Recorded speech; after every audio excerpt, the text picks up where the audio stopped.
The broadcast is now starting. All attendees are in listen-only mode.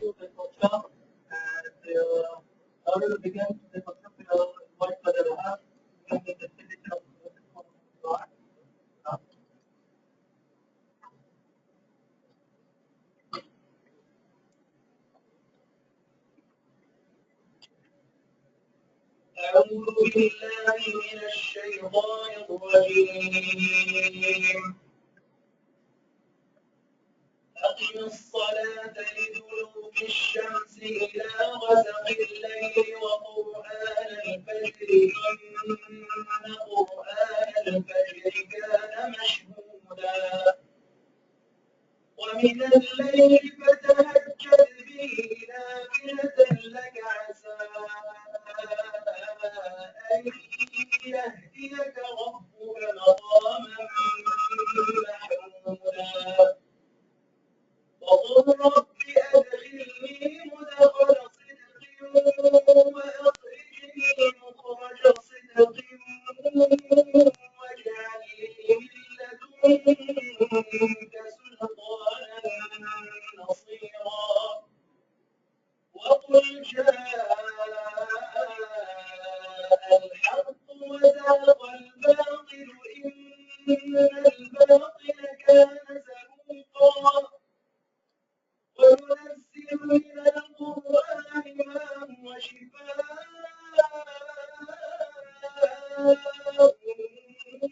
ورحمة للمؤمنين ولا يزيد الظالمين إلا خسارا وإذا أنعمنا على الإنسان أعرض ونأى بجانبه وإذا مسه الشر كان يئوسا قل كل يعمل على شاكلته ربكم أعلم بمن هو أهدى سبيلا ويسألونك عن الروح قل الروح من أمر ربي وما أوتيتم من العلم إلا قليلا ولئن شئنا لنذهبن بالذي أوحينا إليك ثم لا تجد لك به علينا وكيلا كبيرا صدق الله العظيم.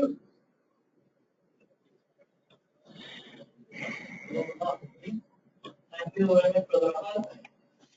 In further, it's a great pleasure to welcome all the International Islamic University directly to appreciate the common both for development of Islamic country in Canada. Now, I request Dr. Ahmad to the welcome speech for the lecture. Assalamu alaikum wa rahmatullahi wa barakatuh. First, let me welcome our guests from the International Islamic University who are invited here to present the research output measuring development from an Islamic perspective, construction of an integrated development framework, I-DEX and I-DEX that they are doing. It's very much relevant to one of the clusters of ILTI. In the ILTI's research cluster, we have the Maqasid development, and also on my right, Dr. Salman has also worked on similar index, on Maqasid index. So this is part and parcel of the Maqasid development that we are working.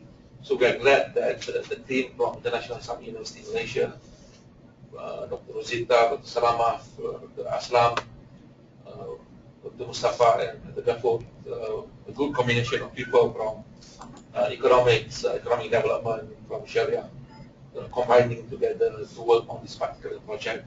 As you know, in any area, you have to combine both economics and Sharia together, so that we have an integrated approach rather than a singular approach in terms of looking at subject matter. So today they will share their thoughts, and we will be having a discussion after the presentation.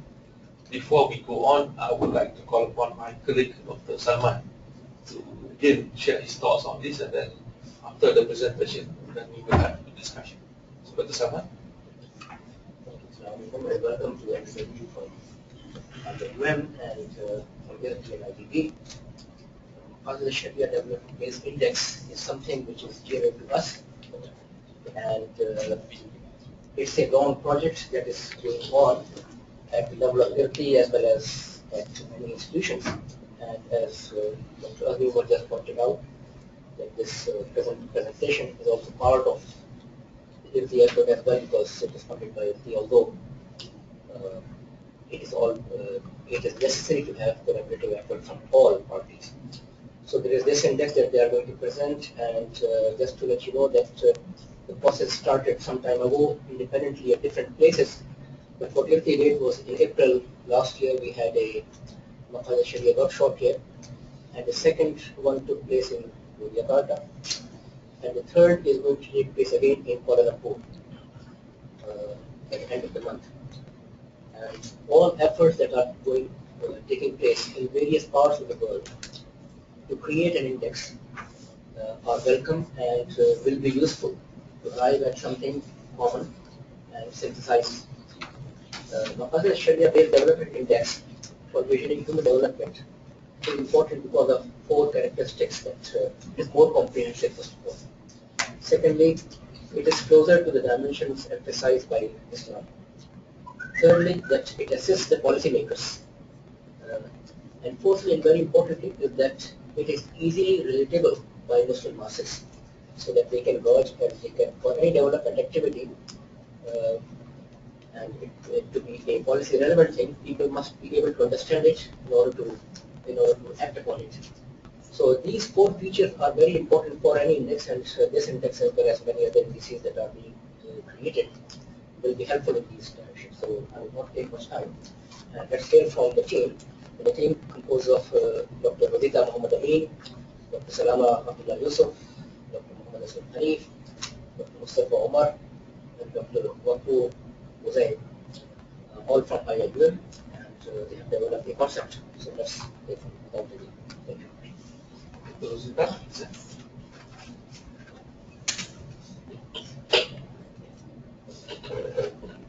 Bismillahirrahmanirrahim.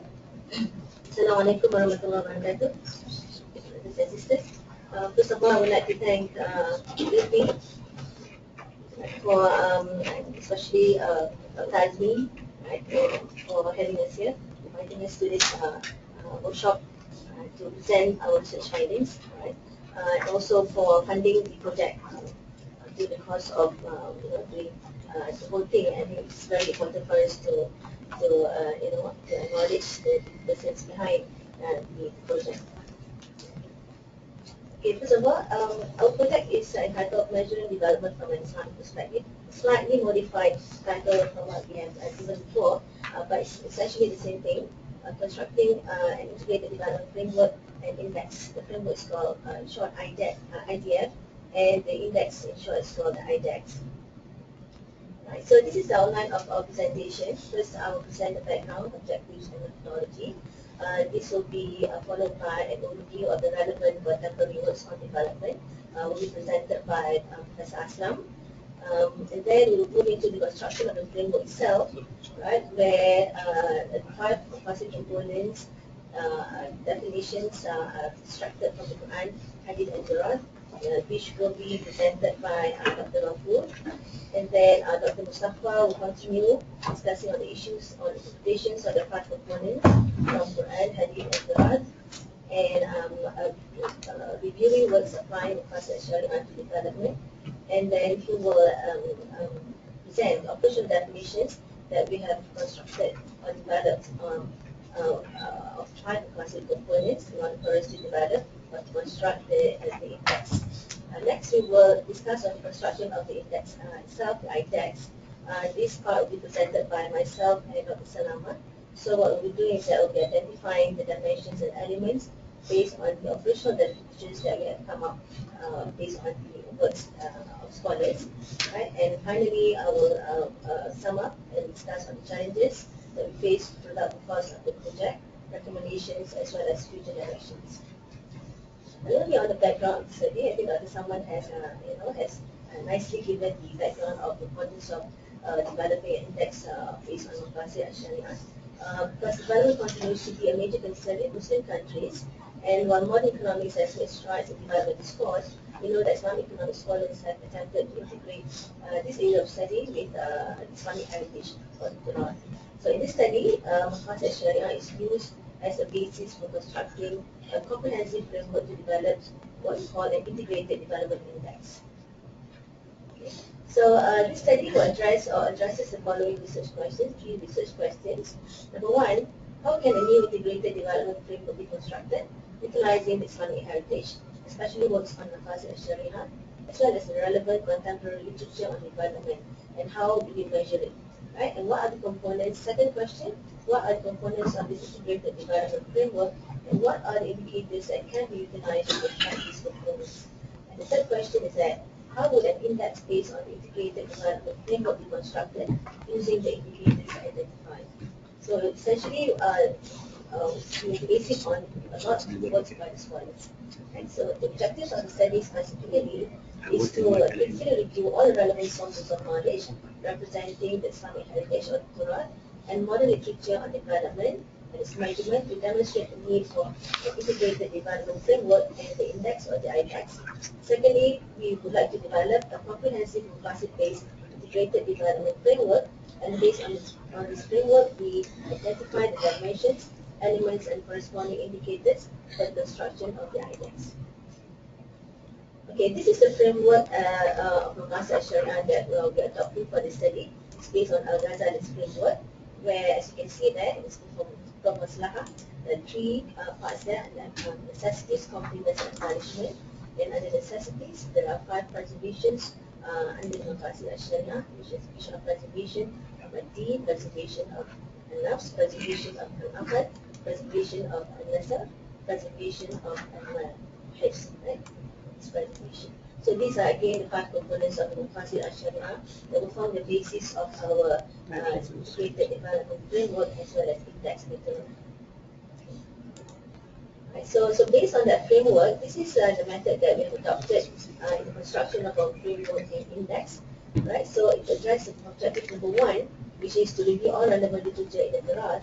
Right, so we will predominantly, so we have done a predominantly content analysis based on the Quran and Sunnah, and we look at works of Muslim scholars as well in the Quran, and scholarly works on relevant modern development literature. Right, for objective number 2, in order to develop a comprehensive Maqasid-based integrated development framework, again we look at the content analysis and we apply the induction method to identify what are the common themes in the literature. Right, for objective number 3, in order for us to identify the dimensions, elements, and the corresponding indicators for the construction of the index, we adopted the behavioral science operationalization method based on Sekaran 2000, where we break down the abstract notions and concepts into the observable characteristic behaviors, dimensions, and elements. Right? So we also have capacity building discussions in the course of constructing the index with experts, right, both in terms of the fiqh scholars as well as the policymakers. We have had that discussions, and then we also do the identification of indicators that will potentially be used for the construction of the index. Right. So next I will pass over the presentation to Professor Aslam to discuss on the overview of the relevant contemporary works of development.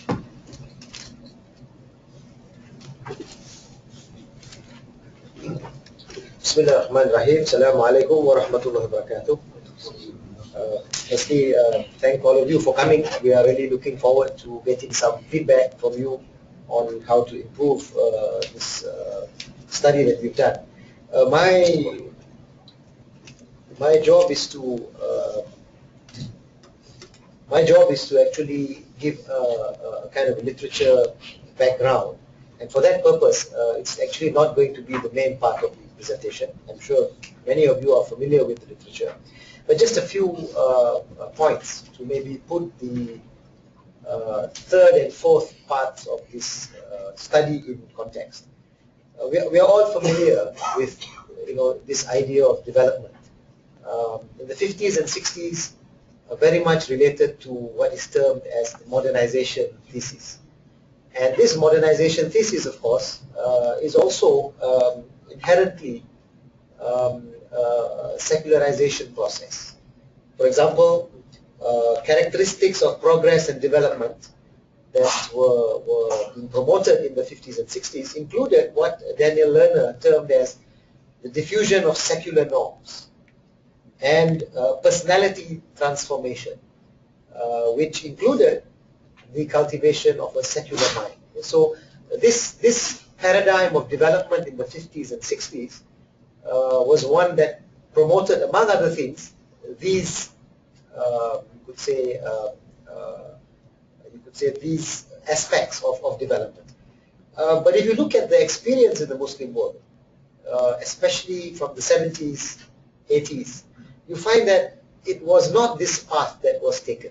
So Muslim countries, yes, we want progress, we want development, but the idea of undertaking that secularization path was also not something acceptable. So development, yes, but we also want to maintain the religious traditions and convictions. And I think this is a major, at least from an academic point of view, it's a major departure from this. And if I can just sidetrack a little bit, countries that decided to adopt Islamic reform were actually taking a very big diversion away from this, very, very, very strong trend.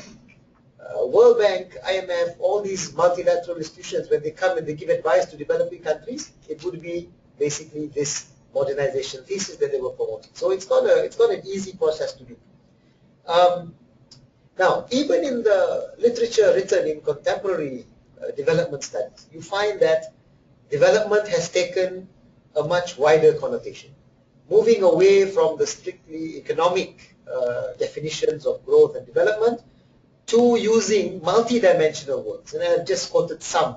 There are really many more, but these are just some of the main studies that talk about how development has to be multi-dimensional. Similarly, at the same time, with the advent of Islamic economics in the 70s, you find that Islamic economists have also been talking about development, but of course from an Islamic perspective, or from Islamic perspectives, I should say. In the conventional development frameworks, there are three development frameworks that can be cited. There may be more than this, but three. Human development, social development, and then more recently, sustainable development. And all of them would have their own objectives, their dimensions, their attributes that they would like to achieve. So for the purpose of time, I will not elaborate on this. But just to highlight that there were some of these indices that were created. For example, in the human development framework, you would have something called the Physical Quality of Life Index, a new index of development status. The Human Development Index is probably the most well-known index now. And then you have some works that have tried to go beyond the HDI. Example, Meaning in Life. Meaning in Life Index. Some have been trying to talk about this. So this is one area of study which probably requires a little bit more in-depth discussion and study. Then you have the Social Development Framework. Among those indices are the Social Development Index, Gender-Related Development Index, Gender Empowerment Measure, the Human Poverty Index, which I think Mr. Salman is very working as well in his work, Multidimensional Poverty Index, and then the Corruption Perception Index. These are various indices that are used to talk about social development. And finally, Sustainable Development Framework, you have, for example, the Index of Sustainable Economic Welfare, Survey on Sustainable Human Development, and some preliminary analysis of composite indicators of sustainable development. And I think this area of this development framework is now maybe getting more and more attention from policymakers because of this idea of sustainable development and all the problems that we're having with our environment and so on. The central idea of all these frameworks over the last few decades is that it's no longer purely economics in nature. And I think we all agree. And we argue that this progression, even in conventional literature, actually brings it closer to what Islamic economists have been talking about, especially if you want to look at the high objects of the Sharia, or Maqasid Al-Shari'ah. And we find that now Muslim scholars have also attempted to talk about these alternative indices, to discuss and measure development. As far as Islamic scholarship or Muslim scholarship is concerned, many writers have talked about development, but I've chosen to highlight Khurshid Ahmad, who probably was one of the earliest scholars to actually talk about development from an Islamic perspective. And if you look at the characteristics or the features of what he was talking about, it's what we've been saying. Yeah? And what, even in the West, the debate has been moving towards. It's comprehensive, multidimensional, including moral, material dimensions, but also spiritual dimensions. Maybe in the conventional discussions, spiritual dimensions are maybe not so much addressed. Value-oriented, goal and value-oriented activity. And of course, in the Islamic perspective, it's not only for this world, but in the world hereafter. The heart of the development process is man, so the focus must be man, rather than on the physical surroundings per se. His ambitions, his behavior, lifestyle, his physical and social-cultural environment. It requires optimal utilization of God-given resources. So this idea of religion playing a very important role in your development framework by talking about utilization of God-given resources, plus the equitable distribution of these resources in itself. This is a very important feature. And some of the other writers, again, I apologize if there are any of you here who have also written but not mentioned.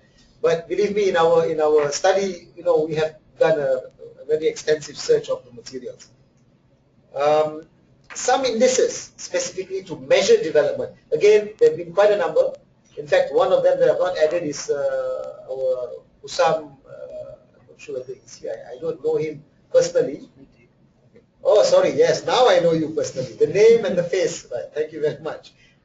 He just sent us a paper, and we didn't have time to add this in, so we should be adding number 4, the 4th index that has been created, Socioeconomic Development Index, right? But we've looked at 3, Ethics Augmented Human Development Index, Humayun Dar, basically a modified HDI. The Islamic Human Development Index by Enrianto, and then the Islamicity Index, probably one of the studies quite a lot quoted in journals because they are published probably by Hussein Askari in the US. These are just some very brief overviews, advantages and limitations, but I would prefer to just maybe talk about the shortcomings or limitations. While they have contributed, at least when we went through those few studies, we find that while they use the Maqasid Al-Shari'ah as the basis, the choice of indicators are somewhat arbitrary. So we feel that there is a need to be a little bit more precise why you choose certain indicators and why some are not. As the meaning or definition of each component are not clearly given. So we actually try a lot in this study to come up with operational definitions, because we feel operational definitions are very important if you are going to justify why you choose certain indicators and why you don't. And after which, of course, indexes will be built on that definition. As far as the Islamicity Index of Askari and Rahman, our team, when we looked at it while we welcomed the study, we felt that the interpretation of the principles of Islam that they used in their work maybe did not represent the full spectrum of views. And what you found in that paper was an overly biased interpretation of principles of Islam towards free market economies. I mean, we don't have anything or problem with market economies, but the way they interpreted the sources of knowledge in Islam, you know the result, and the result would be all the OECD countries would be the most Islamic countries, and Muslim countries would be way down the list. So we just felt that that process was not maybe full. Now, before I pass it on to the next presenters, just a recap. We have material written on Al-Maqasid, developed by some of our great scholars of the past.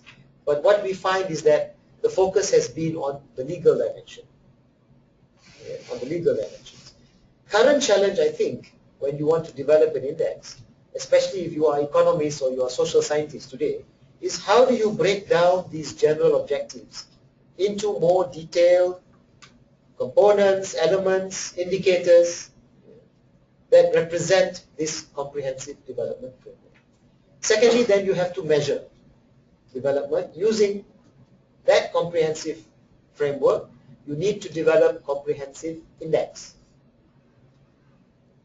But what we argue is that many of the studies that have been done by colleagues go straight to the existing indices that are available, let's say Human Development Index, and then just utilize that. We feel that maybe more time needs to be spent on studying our primary sources of knowledge and the Torah. And that's what I think the next speaker will try to do by going a little bit more into Quran, Sunnah, and Torah. So with that, I thank you very much. Salam. Oh, sorry, Dr. Ghafoor.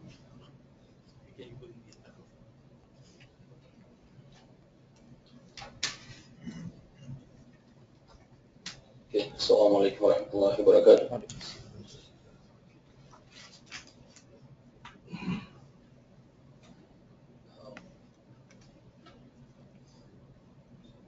Now, as Professor mentioned, there is a need to go back to the, we can say, textual source of the Sharia, Quran, Sunnah, and Torah, in order to come out with the proper definitions that would reflect the concepts of 5 components and as well as development to move from there onwards.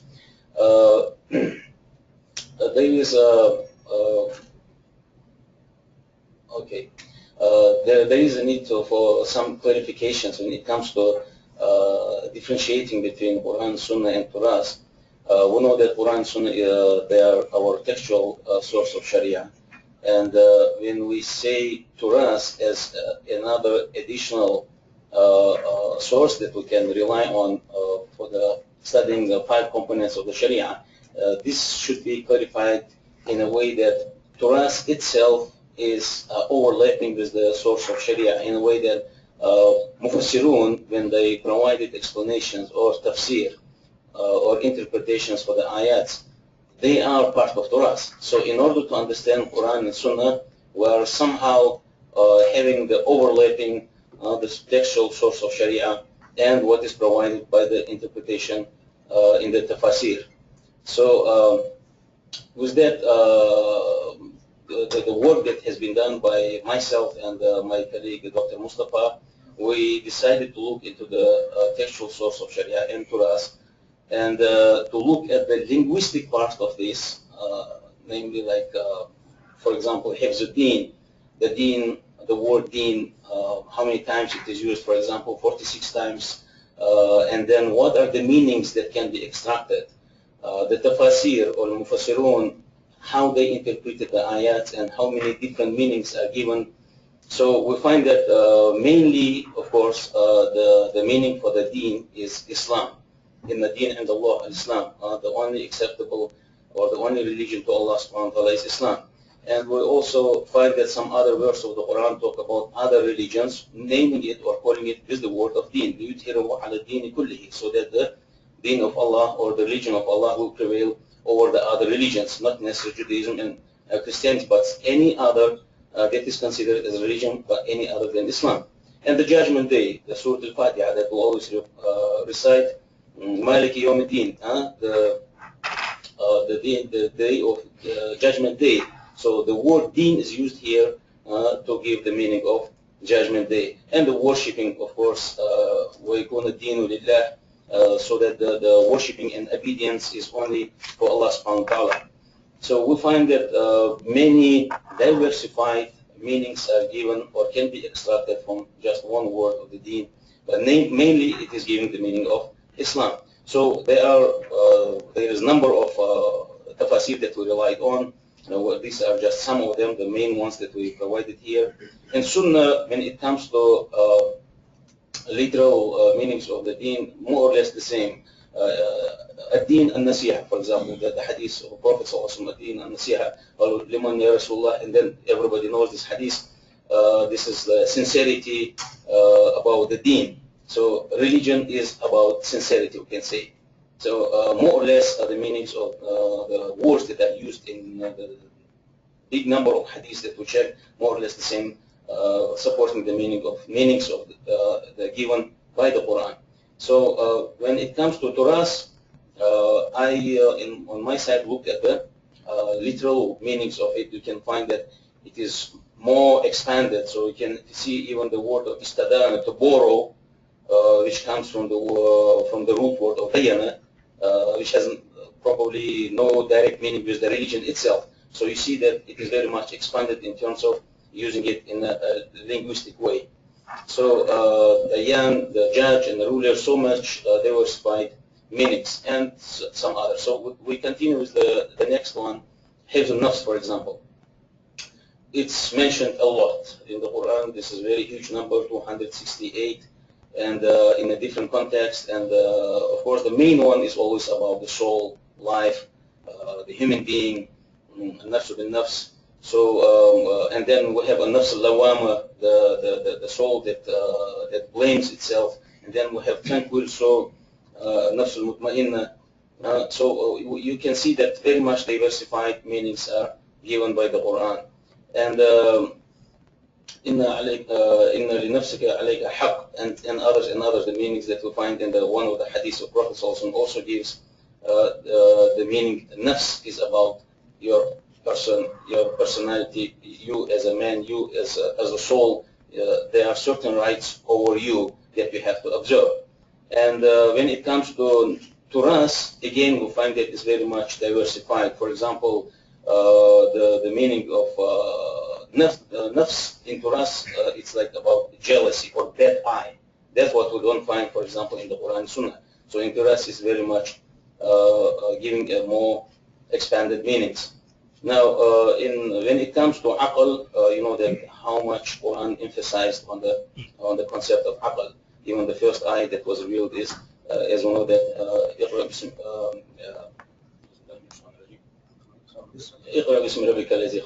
so, and when it comes to the main meanings of the aql, we intentionally put there ayah. Usually we put just some of the numbers. أَفَلَا تَعْقِلُونَ. How many times? So 47 times is mentioned in the Quran, always encouraging us to think more and deeply. And just as a literal additional complementary point to mention here, when it comes to tadabbur, which gives almost similar meaning about thinking, deep thinking, it's only used for the Quran. And it's mentioned 2 times, and it's only for the Quran. أَفَلَا يَتَدَبَّرُونَ الْقُرْآنَ. In both ayats, in the same way, and these 3 words are used, and it's only for the Quran. This is just one of the complementary points to mention so that all of us benefit.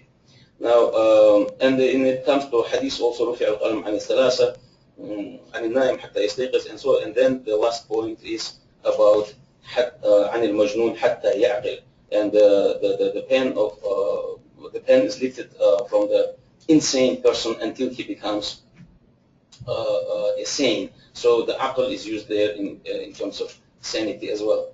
Now, in Turas, briefly, we can see that, again, very much expanded. Even it comes to the meaning of to detain, to arrest, to comprehend, very much diversified meanings. Now, the nasl, when it comes to nasl, Quran doesn't mention the word nasl as such. It mainly gives the meanings, the general meanings that it carries for the nasl or the progeny, continuation of the human beings. Very much encouraging for the zawaj, for the marriage, and so on. And in the hadith, we also find the same thing. So when it comes to Turas, it's the concept that are given, or the meanings that are given, also, as we can see, very much diversified, and even so much different meanings, like the ta'il, as it was mentioned there.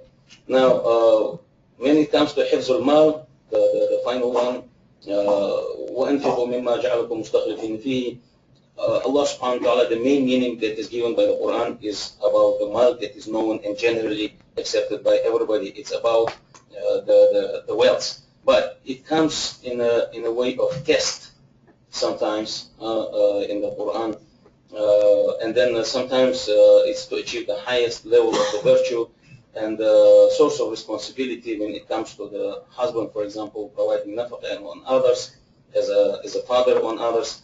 And in the hadith, for example, Naha Rasulullah sallallahu an ida'at al-mal. So here we find also similar meaning to one of the meanings that we find in the Quran. And finally in Turas, definitely it's about more expanded meanings. It comes to transparency as well, which is very much important aspect of it, how we handle with the wealth, and the sabat, and some other different meanings. So briefly, the part that we made on ourselves, by myself and Dr. Mustafa, we looked at the literal meanings, the linguistic meanings from the Quran, Sunnah, and Turas in order to go to the second stage, which is defining and giving the proper definitions on that. And with that, I pass the mic to my colleague, Dr. Mustafa.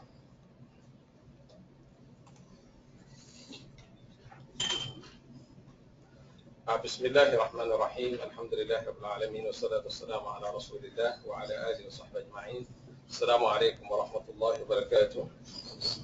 I would like to thank my colleague Dr. Abdul Ghafoor for highlighting what we had done from the beginning. And I think the general idea of going to all those sources, whether they are Quran, Hadith, and the Torah, is what the Imam al-Shatibi called the istiqra, the inductive approach. We intended to look at the common themes which are used in the Quran, so that even not only in terms of the definition, but later those findings also helped us in coming up with the dimensions and elements of our indexes. And I think that was the important exercise we did. And like Prof. Aslam said, that in most of the words, which we also realized during presentations in Jakarta, that people come halfway without going to the roots of those words in our Torah. So I think that was the exercise we did, so at least we exhausted all the options. And having said that, during the course of this exercise, there were some issues that we experienced. For example, in the definitions of the Quran Sunnah provided by the tafsir scholars, naturally, at that time their contexts were more to interpret within their historical and the facts that they were facing at that time. So looking at these gaps, so we found the focus were more on the semantics. So this also gave us a gap on seeing how do we take out from here if we have to look at those situations within our contemporary context. Now, the second issue that we also saw was, and I think Prof. Aslam mentioned, that most of those definitions were basically, they focus on legal and the methodological aspects.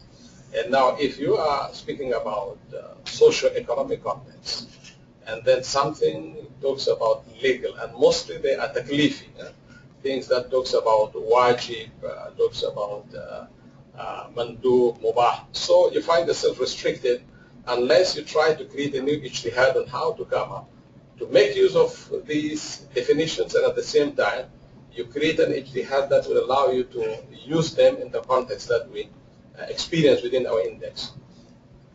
Now, the third challenge that we realized was that, as I told you, there was hardly any definitions within the socio-economic context. And we also look at the works that were done, followed up by contemporary scholars, especially in the area of Maqasid. And again here, although the views were very good, but we must also admit that those scholars, they wrote with the understanding that they were writing to a different kind of audience. Like Al-Raisuni said, they were writing, hoping that they were writing it to scholars, not to students of Maqasid. So they assumed that all these definitions is already known to their audience, so there was no need to dwell much on those definitions. But today for us is very important because when you want to develop an index, then the operational definition becomes very, very crucial because that is where you're basing your index. So we found that they were not operationalized, and in some discussion, even in modern literature, you find them largely general and disjointed. So that was really a hard task for the researchers, how to put all these things together, and it was really an immense kind of work. Immense effort went into this exercise. So I will share with you some of those. Am I going to the right direction? Yeah. So these are some of the few things so that you could see the trend of what I was saying, that much of it were legal in nature. For example, you see the definition by Ibn Ashur, salvaging faith of every individual Muslim from being affected by anything that might undermine, confuse his or belief, distort his or her behavior. And then you have the words prevention of anything that might violate or destroy the fundamentals of Islam. There were works also done by modern scholars like Jamaluddin Atiyah, which is quite very good. Atiyah tried also to do some kind of ta'wilat, put it in a certain context, like at-tadayyun, which previously they used the word deen, but he used the word at-tadayyun.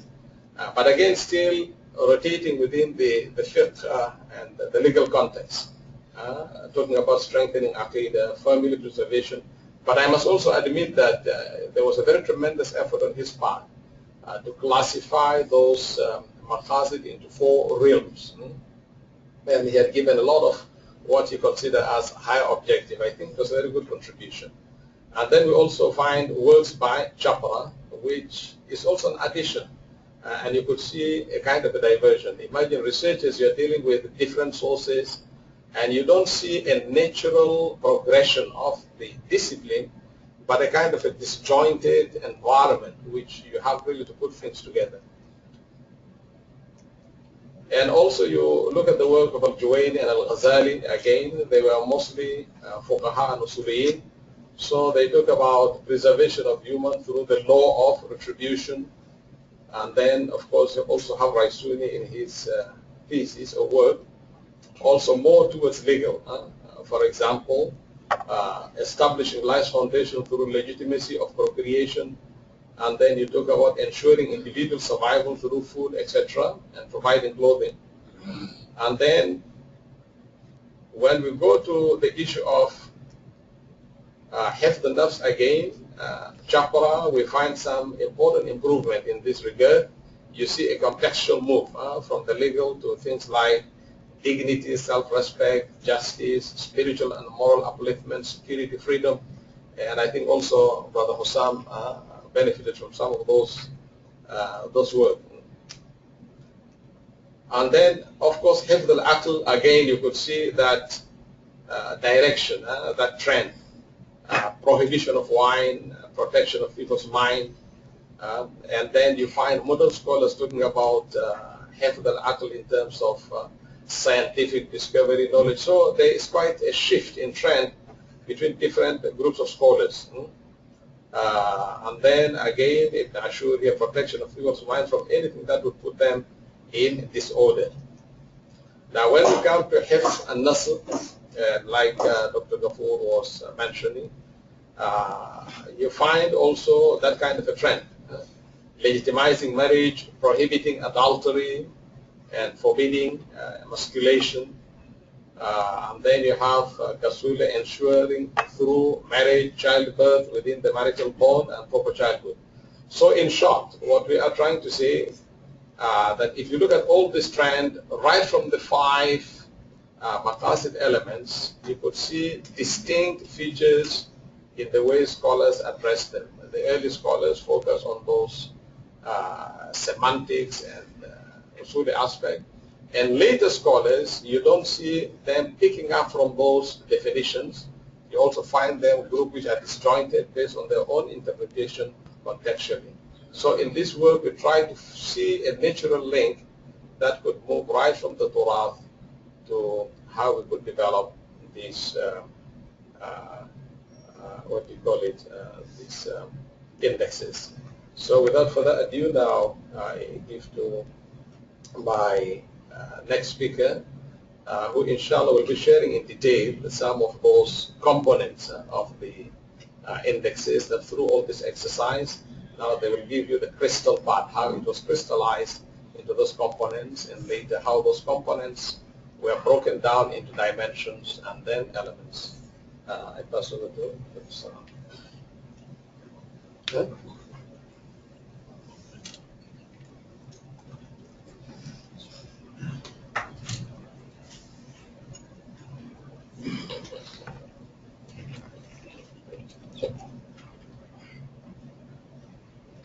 Thank you, Dr. Mustafa. So after listening to the presentation of the various views and interpretations of five components of Maqasid, we try to link and consolidate, as what Dr. Mustafa has mentioned, consolidate the works of the scholars, consolidate the meaning of the five components in the Quran and Hadith, as well as trying to link it to the modern works, modern literature on development. So we have attempted to construct the operational definitions of each of the components of Maqasid Al-Shari'ah. It was not an easy job, it was a very tough task. But we managed to do it, alhamdulillah. Hifzuddin, for instance, the operational definition. Hifzuddin refers to preserving a way of life, encompassing the belief system, acts of worship, and moral ethical values as conduct at the individual, society, and state level. Right? al-Nafs refers to ensuring the existence, sustenance, and development of human life through the fulfillment of basic needs, both the physical and spiritual needs, as well as moral and social needs, and its protection from threats, both human and non-human, again at the individual and collective levels. Al-Aql refers to the use of the human intellect, which develops through acquiring and utilizing knowledge to distinguish between right and wrong, by safeguarding the mind from negative influences such as drugs and superstitions, in order to be able to perform the functions of comprehension, imagination, contemplation, and critical thinking, and balanced judgment. So the next two, observation. It refers to the stability of the family institution through marriage, for the continuation of progeny, the protection of everything that would ensure the survival and progress of the family in all dimensions, physical, material, spiritual, as well as emotional, and the preservation and development of future generations. The last one, Hifzuddin, it refers to all resources which Allah made subservient to man and can be defined as anything, a property that can be owned and has value, including the rights and benefits of ownership based on the concept of khilafas or stewardship, which entails accountability with the objective to restore socioeconomic justice and promote a sense of mutual benevolence. So essentially, when we come up with these operational definitions, we have in mind the construction of the index. So these operational definitions will be translated into extraction of dimensions and the elements, and later on the possible indicators that we will identify to measure each component of the Maqasid. So the first one, let's go into that. First component of I-DEX. So again, repeating the operational definition there, right? So as you can see, we look at the based on the definition, we have identified the dimensions to be the belief system, 3 dimensions there from the operational definition. The belief system, acts of worship, and moral ethical values, these are considered the dimensions. And for the elements, we would have it at 3 levels, at individual, society, and state level. So what we do is we look at all the meaning of the component, I-DEX, in the Quran and Hadith. For every component, we do that in Quran and Hadith, and then we look at the interpretations of the meaning, as well as the views of the early scholars, as well as modern scholars. And but from that, we actually extracted the elements in the tables there, as you can see. So the columns there reflects the dimensions, the main dimensions, the 3 main dimensions, and the rows represent the 3 levels, individual, society, and state. So under the dimension 1, belief system, for instance, at the individual level, includes the pillars of belief, avoiding shirk. At the society level, includes preventing whatever may affect the absolute foundations by protecting the means of transferring the knowledge of deen through generations at present and in the future. For the second dimension, under the acts of worship, both ritual and general. So at the individual level, includes the pillars of Islam, seeking religious knowledge of Aqidah and Ibadah. At the society level, includes communal prayers, social-religious activities, enjoining the good and forbidding evil. At the state level, to ensure the freedom of worship. And for the third dimension, under the moral, ethical values and conduct, the elements include protecting against anything affecting Aqidah or Ibadah, right? On honesty and trustworthiness, and avoiding riyah under the individual level. For the society, it is upholding moral values. For the state, it is adherence to Islamic law, curbing the spread of corruption, prohibition of false beliefs and ideas or superstitions. So we try to classify into the various dimensions. It's again not a very easy job, so there may be some overlaps here and there, but this is the best that we can and perhaps we can get feedback from the audience as well. Okay, so for the preservation of deen, how do we identify the indicators? Right, so because there are a lot of overlaps, there may be some indicators which can actually measure more than one element, right? And perhaps all the elements may also be in more than one dimension. So, for instance, in measuring the belief system, and as well as acts of worship, this is a very abstract concept, and of course, ideally speaking, we need to actually measure it. Come up with a different actual survey to actually measure the belief system and acts of worship, the various elements that we have seen just now. But for lack of available data, because what we do is that we look at all the existing available data, published data, right, internationally available data, cross-country data, so that we can actually later on actually compute the I-DEX, not just for Muslim countries, but also for all other countries, so that we can see where we stand. So we try to find indexes which are available for all countries. So for lack of available indicators, we have chosen possibly religiosity index to be one indicator that may be able to measure the belief system as well as acts of worship. Although this is very simplistic way of measuring, and I think many of us are well aware that religiosity index is based on one simple question asked to the respondents, right, done by Gallup polling, right? But for lack of better indicators, this is one possible one that we can actually use to measure the belief system as well as the acts of worship. Alright, as for measuring the moral ethical values, we propose or we suggest that one of the ways the indicators can actually come from the World Value Survey. I think many of us are also well aware of this World Value Survey.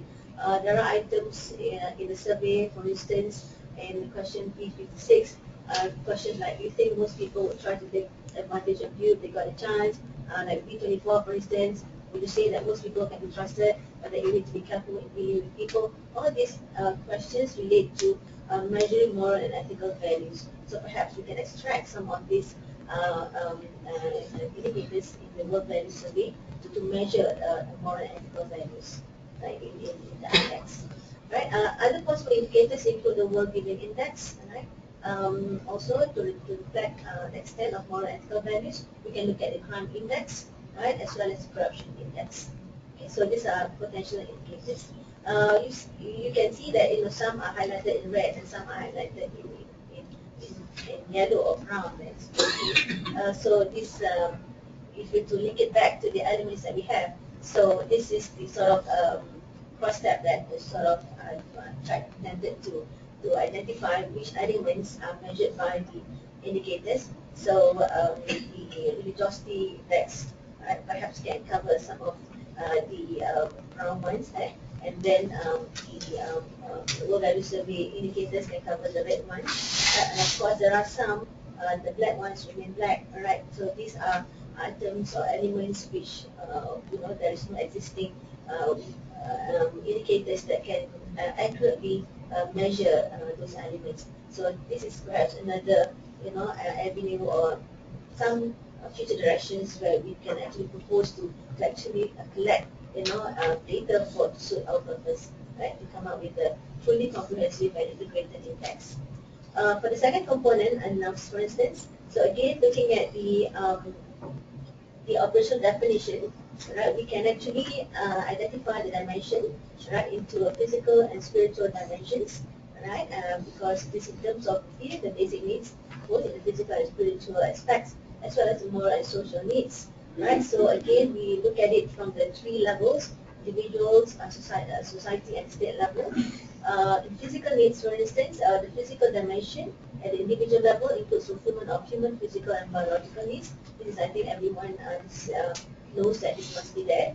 General protection of human life from harm and danger, this natural environment, prohibition from suicide. The society level, fulfillment of social needs through the achievement of good governance, equitable distribution of income and wealth. And the state level, protection of the right for good health, protection from harmful or lethal food or substances, and protection of human life from human and non-human threats. Non-human threats are examples such as diseases.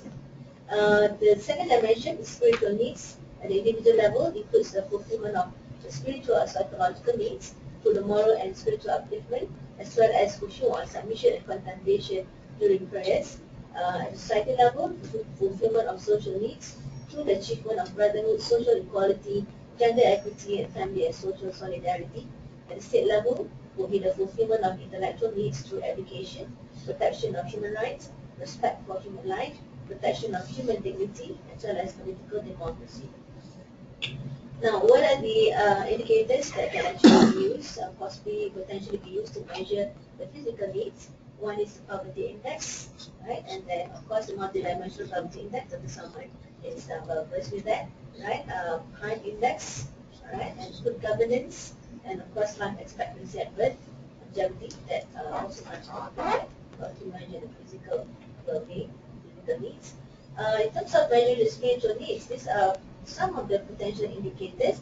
Universal human rights needs, again from the World Value Survey, some possible indicators include questions like, whether the living is in secure surroundings is important to the person, right? Whether it's important for the person, it's something good for the society, and so on, as you can see over there. Okay, so this is again the identification of the elements that are mentioned by the specific possible indicators, right, highlighted in brown and in red. Again, the ones which are not highlighted will be the areas where potentially we may need to collect the data to have a more accurate representation of measurement of these elements. So for the next three components, I will pass the mic to Dr. Salam.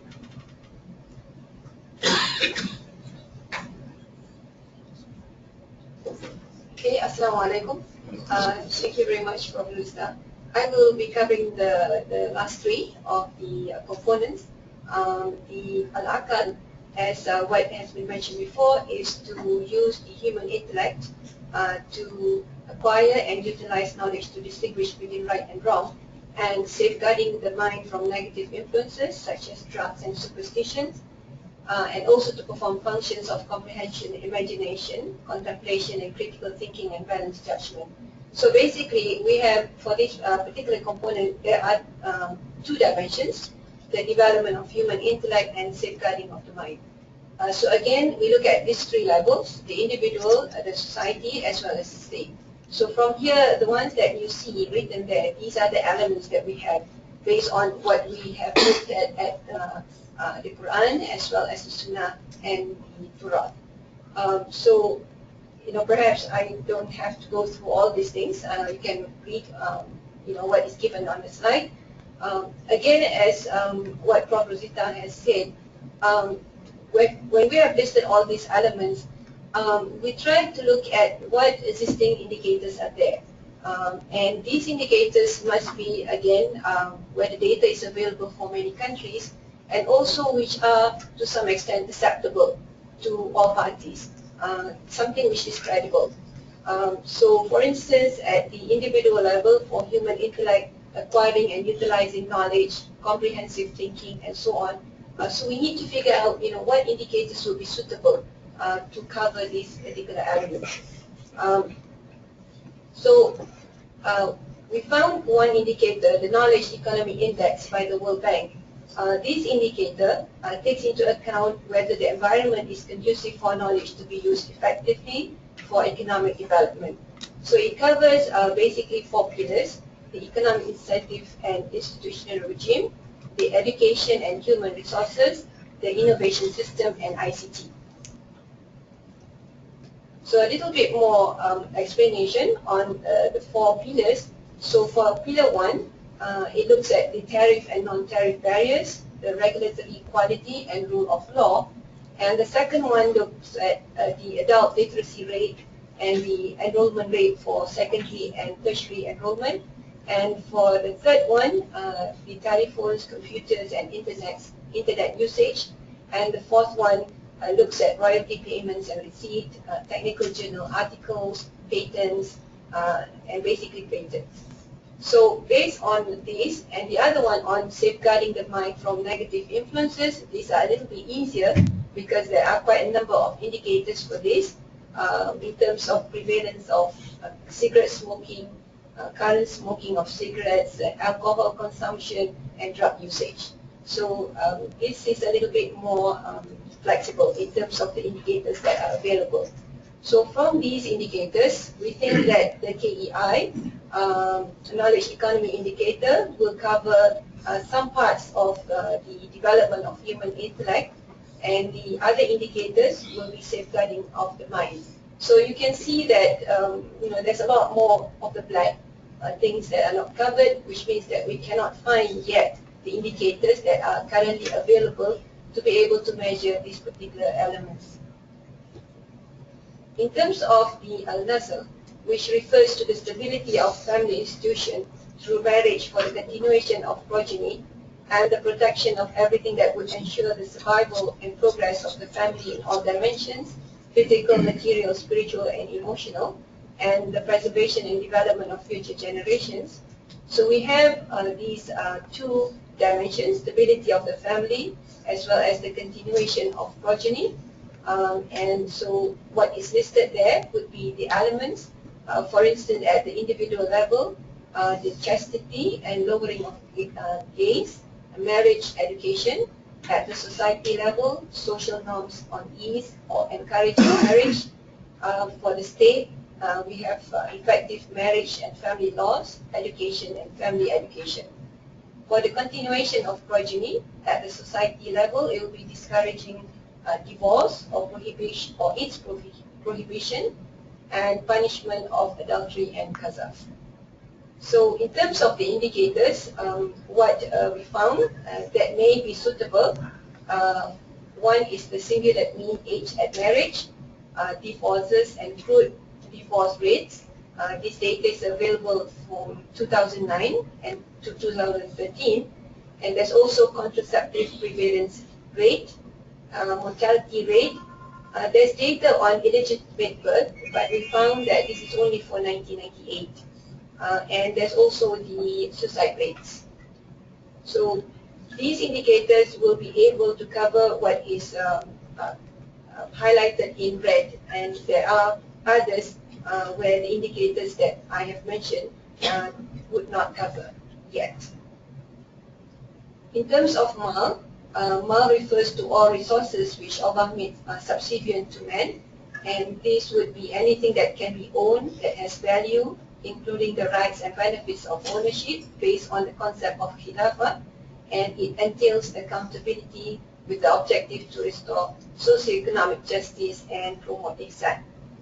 So again, in terms of the 3 dimensions for this preservation of mal, one would be the khilafah, rights and benefits of ownership, the socio-economic justice, and the mutual benevolence ihsan. So again, what is given there would be all the elements which we think would be covered under these 3 dimensions, including investment, transparency, no corruption, zakat, wakaf, charity, circulation of money, opportunities for employment, and so on. So the indicators that we have would be number 1, which this is a common thing. This is GDP per capita, and the poverty rate, There is the International Property Rights Index. So this would be able to cover the physical and intellectual property rights and protection for economic well-being.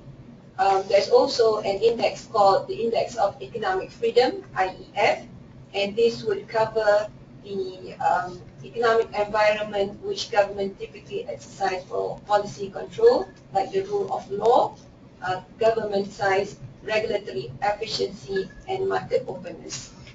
So based on all these indicators, and also there's also a vulnerable employment rate.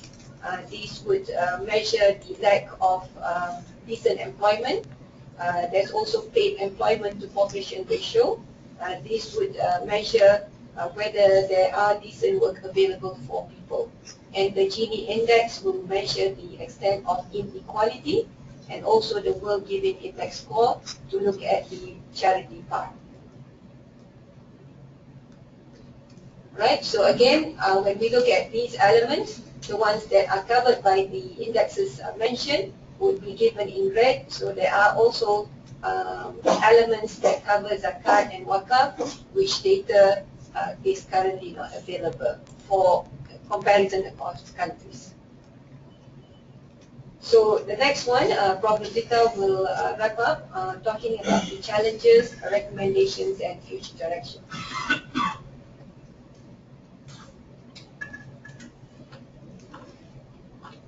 Thank you very much, Dr. Sulaiman, and all the other team members for presenting the essence and the main findings of the research in trying to construct the framework as well as the integrated development index. In the course of doing it, so we have shown that, we've managed to show that Maqasid Al-Shari'ah can actually provide a basis for Islamic development framework and construction of an index. And integrating knowledge from Quran and modern development literature is also able to provide a more relevant approach, we believe a more relevant approach to discussing and measuring development. So we see a structured link there. So that means the indicators are not just selected, without any basis. So we actually linked the actual definitions of the 5 components of the Maqasid, try to operationalize it, and then come up or identify the dimensions and elements, and then try and find what are the suitable indicators that best represent every component based on the elements in the various components. So, however, these are not without challenges, as many of us have mentioned earlier in our presentations. All of us actually have mentioned in our presentations. The challenge is in developing the framework based on Maqasid and trying to apply to contemporary settings is quite challenging, because as we know, the various scholars, early scholars as well as modern scholars, they have varying opinions, right? And there are diverse approaches in what constitutes development and how to measure it. And as Dr. Mustafa and few others have mentioned just now, the earlier approach was more towards the legal and semantic approach towards interpreting development, the Maqasid, whereas the later scholars attempts to operationalize it, right? In a more modern context. So trying to contextualize the writings in Quran is a challenge in order to measure development in contemporary setting, and also the interpretation of the Quran, Quranic verses and Hadith is also a challenge, and trying to relate it to the measuring development in the current context, right? So also in trying to come up with operational definitions, trying to gauge different approaches in the various views, trying to consolidate all the information is quite a challenge. We have not done discussed it extensively, right? And have come up, alhamdulillah, with operational definitions in order for us to construct the index, right? But of course, in terms of constructing the index, also it is not without challenges, right? Because in order for us to identify the relevant indicators, there are some elements, which we could not find any readily available indicators to measure some of these elements. Right? So this is again an elaboration of what I've said just now. Right? So because of all this, in order for us to operationalize and develop and construct the index, the framework and index, it requires a lot of innovative and fresh thinking on our part. So, and also by presenting it here, we hope we can get additional feedback as well as other fresh thinking also from the learned scholars that we have for you today. Right. So these are some of our recommendations and future directions that we would like to suggest based on our work. We feel that we believe that more work needs to be done in this area, and we would like to propose to have a phase 2 of the project, whereby this phase 2 will involve a further refinement of the framework and index, which requires solicitation of more feedback and opinions and validation of the framework and the end model. And this can be done through 3 ways. Number one is through direct discussions with identified individuals who are experts in the areas. Secondly, by trying to obtain opinions from a wider group of individuals, and this can be done more effectively through the publication of the report findings. And the third way is to get an even wider opinion from an even wider audience, and this can be done through setting up of a website. And of course, in another component, another thing that we would like to also have that we must have also in the second phase is the actual computation of the I-DEX itself, right? And doing a cross-country comparisons and see where Muslim countries are, as compared to the other non-Muslim counterparts. Where do we stand in terms of our development level? If you look at it in the more integrated context. Right, so here we would like to propose that of a possibility of perhaps undertaking a cross-country survey, which is maybe similar to the World Value Survey, right, and collect the data on many of the elements in the hard components which are currently not available, and this is not available or insufficient to measure the elements, and this is particularly true for those elements which are related to the religious and spiritual aspects.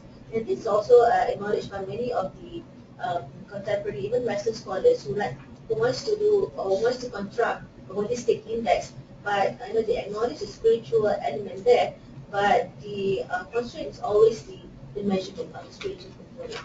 So I think here perhaps we can take a step further and try to resolve that problem. This will be our contribution. If you are able to collect the data and measure these abstract elements, that would be a very major contribution on our part, right? And perhaps we can have a continued collaborations with AT, also in terms of financial assistance for this endeavor.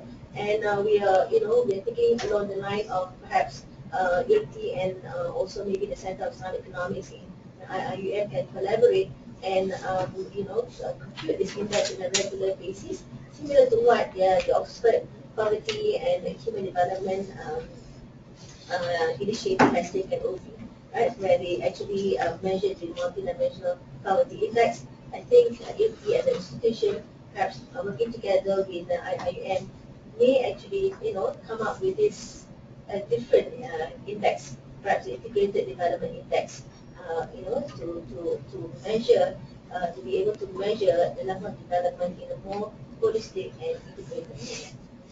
So with that, I would like to end our presentation. Again, I would like to thank ILTI for funding the project, for Azmi, Salman, many of colleagues here, Tuhan, right? Many familiar faces. Thank you very much for the support, right? So we welcome suggestions from you to further refine our work. Thank you very much. Assalamualaikum warahmatullahi wabarakatuh. Thank you very much. Can you switch on the lights, please? Thank you very much to the team for presenting the theoretical framework plus the components of the index. Now I would like to open the floor for questions and suggestions to improve the framework as well as the components of the index. Switch on the lights. Maybe we can get 3 questions first. One. Anybody else? 1, 2, 3. Oh, okay. So we start with Natanya. Maybe you can introduce yourself, and then we can start. Thank you very much. I'm Abdul Babi, who work in the GWest and IT program. I think it was very interesting presentation, and it was very interesting to see this long journey from the scripture and text towards this quantifiable indexes. Indeed, it's a long journey. I could appreciate the lots of efforts that has gone into this whole journey, and I can see also the lots of still pending works that you need to do in terms of collecting data and making this framework more relevant. And on this point, I have just few, you can say, suggestions or some comments. First of all is on the issue of the validation, meaning that how would you validate this model in terms of its effect on the ground in the development in the member countries or in the Muslim communities, or even to gauge how this data and indexes is correlating on the development of the ground. What's the mechanism you could check on that, so that you can compare with other indexes that is there in this area. And I think Dr. Abdul Ghaffur has mentioned some of the ways our scholars did is the istiqra and inductive process. I think Dr. Mustafa mentioned that. They have been doing an exhaustive inductive process in the pages of the books. Okay, so why not to extend it in the pages of history, meaning that we have now a rich history since Islam began until now.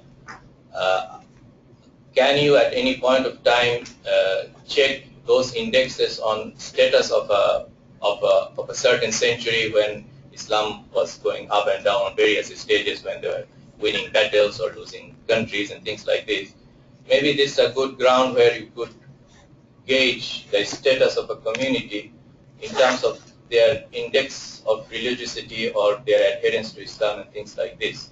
So I see that this could be one way how you would try to discuss these things, and many scholars have been doing things when they study the destructions of ancient civilizations and try to measure some of the parameters in the rise and falls of countries and states and things like this. So I think this is also another ground where you can work on. More interestingly, I could see that even the exercise of istiqra on the Quran itself could be done in a more interesting way. For example, whenever there is a conditional statement in the Quran, you could perhaps try to reduce it into some kind of measurable quantification. I don't know. For example, one of the prophets said, فَقُلْتُ اسْتَغْفِرُوا رَبَّكُمْ إِنَّهُ كَانَ غَفَّارًا يُرْسِلِ السَّمَاءَ عَلَيْكُمْ مِدْرَارًا. This prophet related the istighfar, the supplication, the repentance, and these things with some very solid socio-economic indexes of rivers flowing and progeny, amwal, and all these things. So you could see this is a very interesting correlation directly over there. Can we measure these things, put it into some quantifiable measures? And this is just one example. I think in the Quran there could be lots of things, like shakartum lazidannakum, very short things where. Yeah, can you? I will just wrap up. You want to allow others. My last point here is that when you mentioned I think one of the important suggestions that IDB is a place where that we are implementing lots of developmental projects scattered around the member countries. Maybe some of your experiments could be integrated into some projects where you can collect surveys or test up some of your thesis and assumptions. Thank you very much. Okay, thank you. Next question. We'll get 3 questions first. Then we'll get the response from it. Thanks. Assalamualaikum. Ahmad Fadlan Yahya from IRT.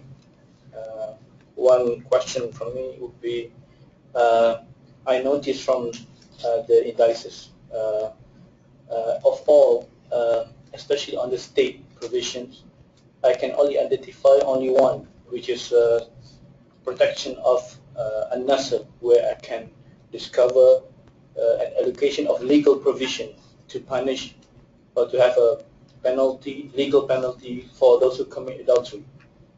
However, if you notice on all others, you don't find this legal provision. Now, perhaps these might also be stressed. You can see major modern indices are having legal provisions is one of the way to measure that it has been taken care of. You can see that these days modern or developed countries having legal provision for those who commit pollution, for example, and having legal provision to penalize those who commit pollutions is one of the measurement in the indices itself. Perhaps your comment on this. Thank you. The third one. Assalamu alaikum. Thank you very much for your excellent presentation, your excellent work. It's really challenging, as you said, and I'm really facing that because a lot of work and still we need too much work as well. And I agree with you with Dr. Zorina. You said that in fact I think the having a website is really interesting. I'm seeing now the website of Center of International Development in Harvard University. The Atlas of Economic Complexity is really interactive, and if we can do such thing, it will be very interesting. Actually, I have 2 questions and 2 suggestions. My first question is so general, so I am wondering why we stick to the 5 maqasid, not to more than 5 maqasid. I can, for example, suggest the name of Professor Abdul Majid Najjar. I've seen that he visited IIUM. We can capture, for example, the dimension of environment and ecology. My second question is more technical. I noticed that there are some indicators in the same indicator in different maqasid. I can, for example, education, I've seen it in Nasl and in Aql. I'm wondering, is it the same indicator and different weightage? And in that case, how we can give the weightage of the same indicator in each maqsad, or it's a different criteria? Because I noticed that in the poverty, you use 2 different indicators for poverty. You used MPI and the $1.25 per day. So why we choose different indicators for different maqasid? This is my second question. My suggestion, in fact, because it's linked to someone gave me this advice to check the human rights definition.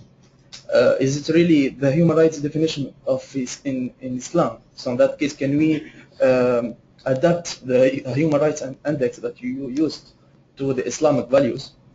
And the same thing for internet users. Okay, it's very good indicators, but can we adapt it to Islam? Because unfortunately, there are in many Islamic countries the use of internet is not that Islamic. So if we can adapt it to the Maqasid Shari'ah. And my last suggestion is the hifd. I've seen the hifd al-mal that you mentioned, employment. I would suggest as well to add self-employment and entrepreneurship values in Maqasid Shari'ah and hifd al-mal. Thank you very much. Thank you. We'll start with the first 3 questions, or three comment and question from the members here. Who would like to start?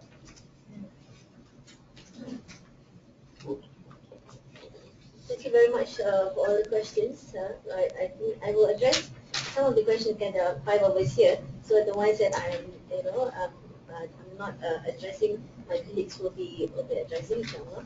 Right. So for the first question, the issue of extending the study to include the history of Islam, right? I think that will be actually interesting to see. But in order to measure the development status of the early days of Islam, I think it'll be a little bit difficult because these are days that have gone by. So if you want to measure it, it will have to be something that we can quantify, right? Because we can learn from the experience. We can learn from the characteristics of the success stories in early periods. But perhaps in terms of checking the index, in terms of the development status for the early days of Islam, I think it will be more difficult to do, right?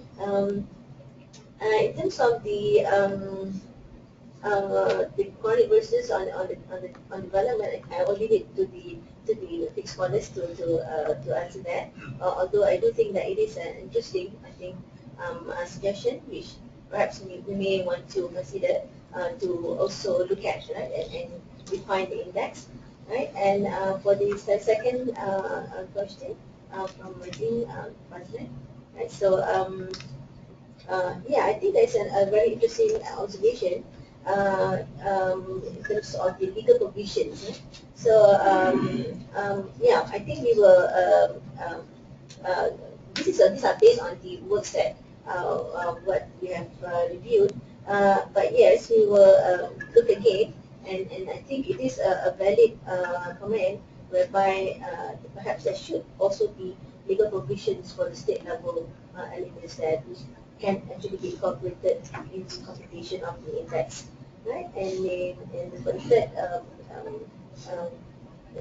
question there, interactive website, yeah, I think we are in full agreement with what you're saying. I think if you can actually have that, it would be very good, especially for the Muslim countries, we can actually measure, try and see where we are at any point in time in terms of our level of development for whichever components that we would like to have. Right? And the question on the same indicators that we have for the different maqasid, yes, this is an issue that we are actually also, we know that there are some indicators which can actually measure the elements that exist in different maqasid, because there's bound to be overlaps. There are bound to be overlaps. It's just that we have not figured out a way to present it in terms of how do we show that overlaps and how do we actually, identify the indicators that represent that overlap, and in terms of the weight, will there be a different weight associated with that? So that is another area, this phase 2 that that we're suggesting that we should be having, because that also requires a lot of extensive discussions and a lot of feedback from experts in the area. I think for the rest, perhaps Dr. Salama, we'll just bring it down the line. You want to say something? Okay, I will just address some of the questions. I think from the first one, with regards to the validation, I agree fully. I think once we have come up with or have agreed on the indicators to use, and once we do the computations, then we can then make comparisons with the existing indicators. And because ours would be comprised of different, a total one, and as well the aggregate one, as well as for the different components, we can further break it down for the different components as well for different dimensions. Then we can make really good comparisons where it is different, where they are the same. So once we have done the computations, I think that would be interesting. But I think at this phase, in relation to also what has been mentioned by the third one, the third person who questioned, what we would like now, because we have given these are the potential indicators that we can use. So we would appreciate feedback as to which would be more appropriate and more suitable, a better measure of the different elements that we have. So with regards to what you asked, yes, there will be, what we have given is we propose the potential indicators. Which indicators we will use, how many indicators we will use, that, based on the feedback that we get, then we will come up with the measurement. With regards to whether internet usage and things like that, the indicators are supposed to measure certain elements. So in terms of whether it's Islamic or non-Islamic, that is covered under maybe the preservation of deen or things like that. So, what we're looking at is, okay, for these elements, what would be suitable indicators? But again, this is, just a first, the first stage, and we need further refinement as well. In terms of, again, the employment and self-employment, I mean, we can debate about that, because self-employment can be good. but it can also be bad because self-employment, many times it relates to small businesses and people are not protected. There's no, in terms of protection of the workers and stuff like that. So it can be good or it can be bad. So, so it's good that we can have discussions and, or to a wider audience and so on. Thank you very much for the comment. Any comments from this side?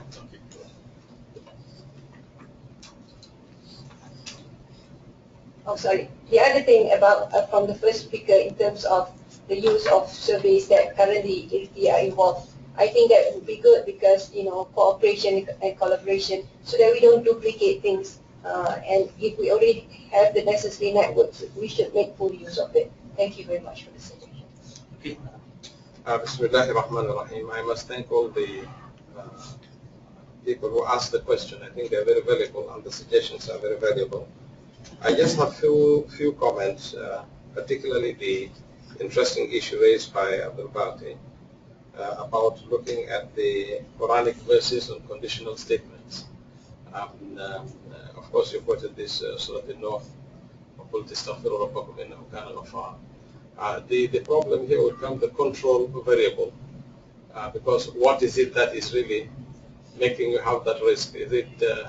I think it will be a little bit complex, because we go on Zawahir, we look at the external things, which I think would be better rather than looking at things which Allah subhanahu wa ta'ala gives. Then it's very difficult to say whether this is because of this maghfirah, because of, there are cases, but I think this one, people could study it qualitatively. They see cases of individuals saying that this is what they have been doing, and because of this, we have this. But to generalize as an index would really require a lot of effort, although it's a very, very, very good idea. Now, the other view is by Brother Hussam regarding the 5, why you stick to the 5, why not 6 or even 24 like Atiyah. Because when you do research, there's something we call theoretical framework. Because if you don't identify your theoretical framework, then people will really question why you added this, why you this. And even those numbers which have been increased are yet to have a well-established theory, unlike what we have for Imam al-Ghazali. So I think the first step we need to do altogether is to try and theorize, try to look at those components, also develop a solid theory. You validate those theories. When it becomes acceptable, then we can begin to adopt it. That's a good suggestion. Just a very quick comment on validation. I think for those of us who have been involved in Islamic economics, you know that there is always a divide between academia and industry in Islamic finance, for example. I think the same thing happens in studies like this. When you want to validate something, you can go and get this validation from scholars, and then you will go to policymakers. And there is a big divide. We had a few discussions with policymakers, and most of the policymakers are in the existing framework. Anytime you talk about bringing in changes, it's not an easy thing to do. So this is a big challenge. It will probably take time. I love the idea about applying this to IDB projects. I mean, if Prof. Azmi can convince IDB to have some way of trying to test it, that would be wonderful. Your comment about adding some indicators, why these indicators, why not? We presented the paper together, but believe me, a lot of debate, disagreement. Some of the white hair was also because of the disagreement that we had. I think when we want to develop these new frameworks, we will come across two very important challenges. One, the existing data, as Dr. Slama was mentioning, the existing indicators that are available, can we accept them or do we need to modify them? Now, if we say that we need to modify them, what do we need to modify? How do you modify?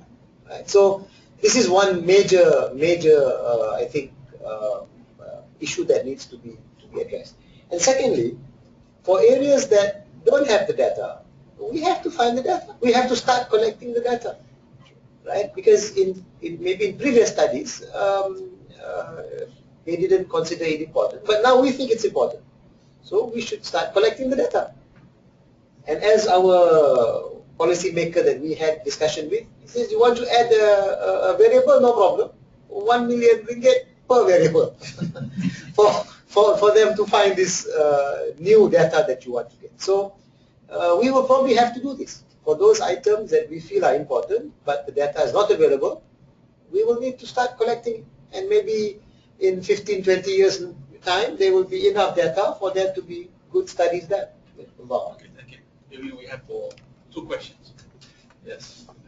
Another one? Let's not give to empty stuff. One. Okay, from Brother Yusri. Okay, yes.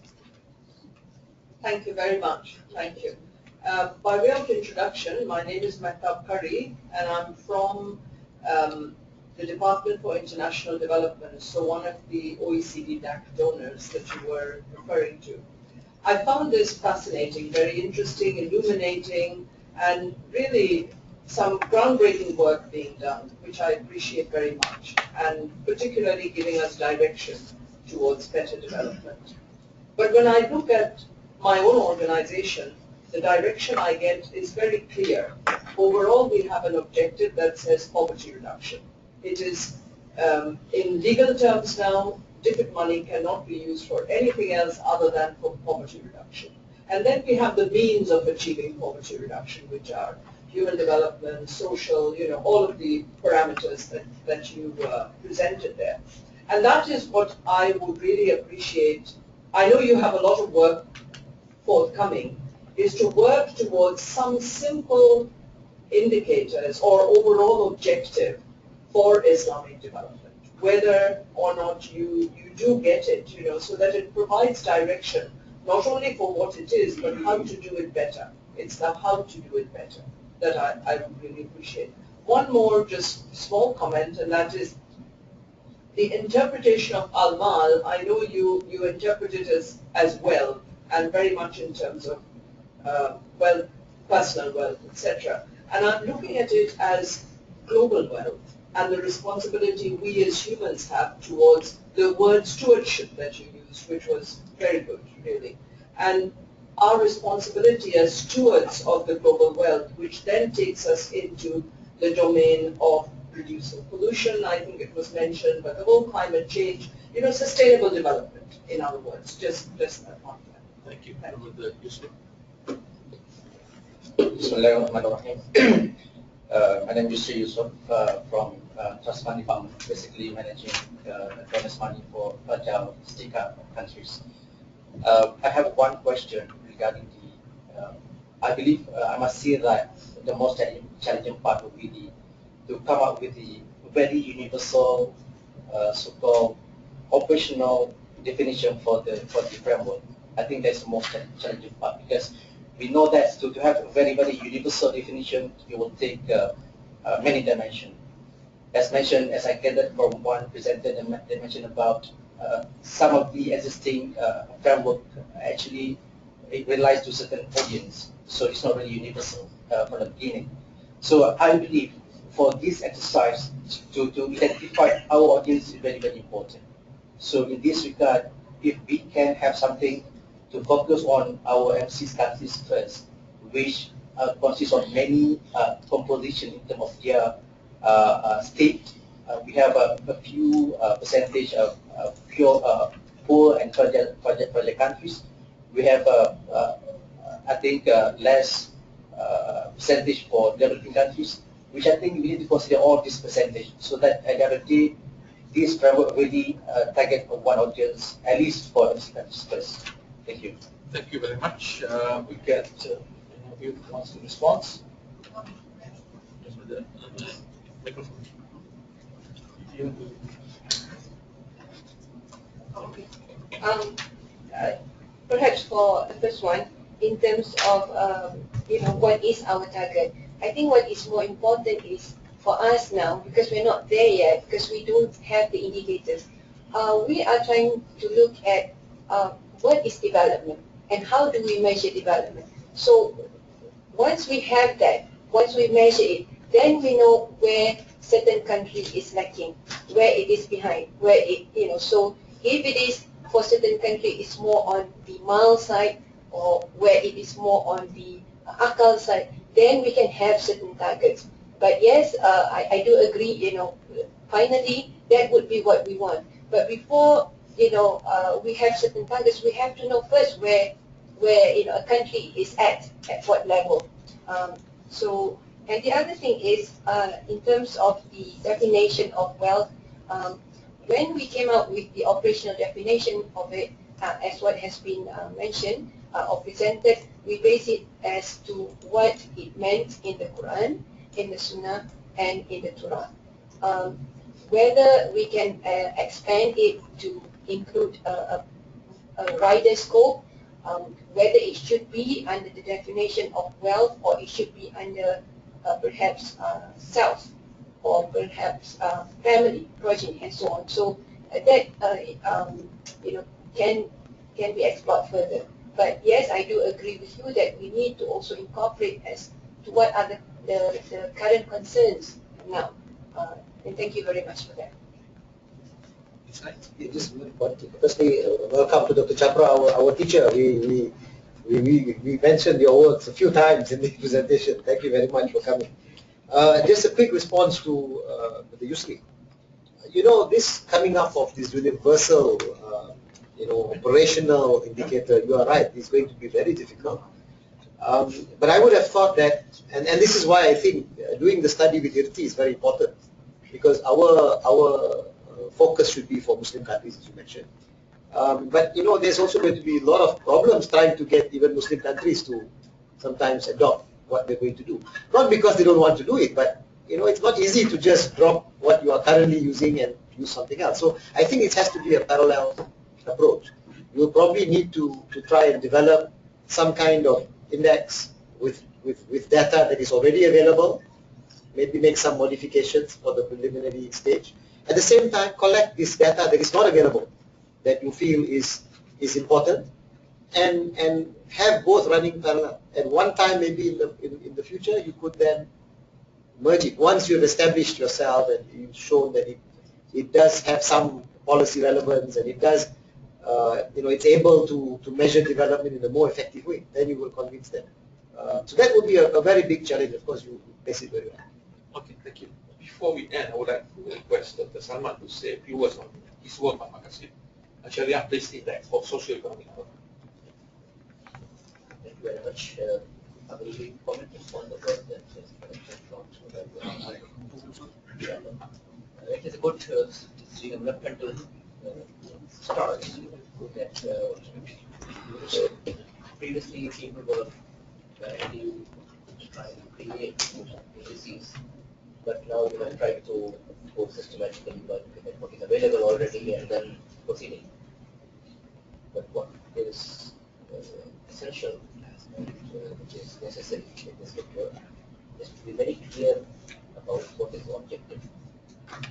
If the objective is just to measure, it is one thing. If the objective is to target certain policy variables, it is another thing. Objective is to find what policies where policy intervention is needed, is another thing. So it will simplify the index. Otherwise, it will be, you can think of so many variables and indicators within those 5 dimensions, and the list will never end. It gives me, for example, when we look at economics, you can study economics from micro perspective, but when we discuss macro, we usually focus only on 4 or 5 key variables. And we know that those variables are not sufficient to describe the economy, but they, on the whole, they can provide an interlink. So similarly, these 5 dimensions, I think, are providing an interlink for the economic or social development. And anything that will help in measuring those dimensions will be important. And these indicators will change with time. When there was no internet, there was no use of that indicator at all. That's true. So what is important is objective should be clear that why we are making, and in the same way we should target for policy relevant variables so that we can come up with certain things. there can be many, when we quantify them, maybe we will find that there are too much correlation between different indicators. So already some indicators will be dropped because there could be this possibility. Now, the framework of Jamal Adlia that you gave, I think that will be very useful framework to start with. So if you imagine in your mind that there is a matrix. On the first row is individual. Second row is the family. Third row is the ummah. Fourth row is the humanity in general. On these 4 rows, you create 5 columns for Nafs, Aqal, faith, Nasr, whatever. So now what indicators will go for each thing? Now if we create this 4 by 5 dimension matrix, then if you would like to measure only one pillar, that is Nafs or Mal, you can do it across all individual families. If you want to see only what is the contribution of individual, you can do that. So we can think of variables within those things, and we can aggregate and disaggregate whenever we like. The second idea is that we can focus on, like OECD said that they are focusing only on poverty. Poverty is what? Poverty is basically deprivation from some income or some dimension. So we can focus on two levels. One is looking at the deprivations. What is the minimum required, and how much deprivation is taking place in Mal, Nafs, Aqal, Deen, etc. And then there will be an achievement index within that. What is the maximum possible, and to what extent we have achieved and the gap.